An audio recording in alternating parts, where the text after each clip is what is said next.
I totally get it, guys, on how exciting trading could be and how you want to get involved. I am 100,000% in support of that. But I really want people to take their time. VXRT, by the way, finally has a legit entry.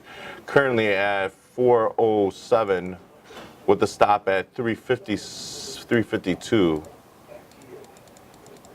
Now, Liliana, when I give that recommendation, it's for those that are willing to sit here and actively take that trade.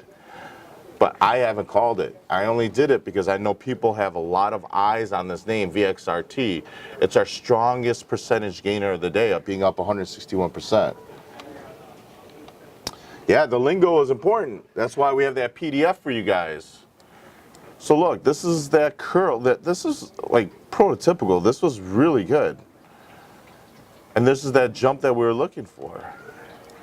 Obviously, we wanted SRNE, and we're starting to get in some of these names. But that's what I'm looking for. Pretty much literally the same thing in every single stock.